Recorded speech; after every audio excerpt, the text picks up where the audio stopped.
Dugaan bom sontak hebohkan warga Pematang Siantar. Benda berlapiskan aluminium foil sempat mengeluarkan percikan api dan kepulan asap.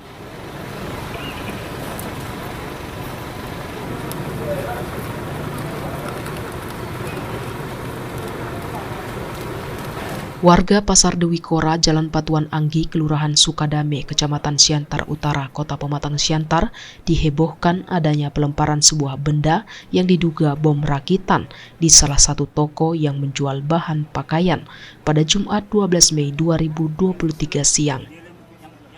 Petugas penjinak bom Brimob Subden 2B Pematang Siantar, Polda Sumatera Utara bersama tim Inafis Polres Siantar yang juga turun ke tempat kejadian perkara mengevakuasi benda yang diletakkan di depan salah satu toko di kawasan bisnis Kota Pematang Siantar.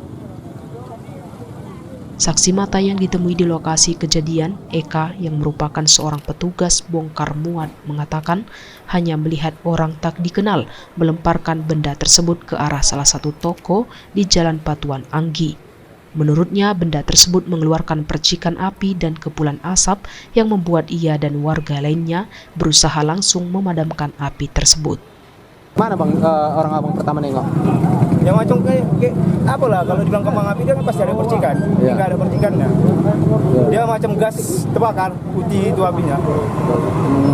Kalau dia kembang api kan dia tahu dia mana apanya. Itu posisi itu nggak ada. Ini kok sunyi dari sini. Itu diletakkan atau cuman kalau orang abang tengok? Posisi macam mana ngelempar? Ada yang lempar dari? Ya. Dari atas, dari luar ini dari pasar. Dari arah jalan ini ya? Dari jalan. Mobil atau apa kalau nggak tahu? Nggak tahu bang. Tapi kata ibu itu tadi kan ada mobil putih keluar. Ada mobil putih keluar ya? Setelah kejadian itu mobil putih itu langsung keluar cabut. Ada asapnya tadi bang? Setelah itu apa yang dilakukan orang abang tadi? Ya pak saya siram pakai air lah. Pakai air? Iya. Besar tadi kira-kira? Besar bang. Ada asapnya tadi bang? Hah? Asapnya ada? Tebal bang. Ada ledakan? Kalau nggak sampai meledak, suara apa aja? Nah, Suara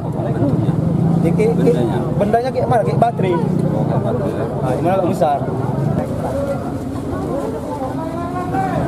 Tadi dari pihak Gegana menyampaikan bahwa kalau memenuhi itu bahan peledak ada kategori 4 syaratnya. Ya, saya sampaikan pertama ada 4 unsur. Power atau sumber daya itu yang pertama. Yang kedua, inisiator atau pencetus. Yang ketiga, ada eksplosif atau bahan peledak. Yang keempat, switch atau saklar. Nah, itu tadi sudah disampaikan bahwa dari yang dilihat di TKP awal, keempat itu tidak ada, tidak dilihat. Ya, tetapi kita tidak bisa memastikan apakah itu bahan peledak atau tidak sebelum diuji atau dilihat oleh laboratorium forensik.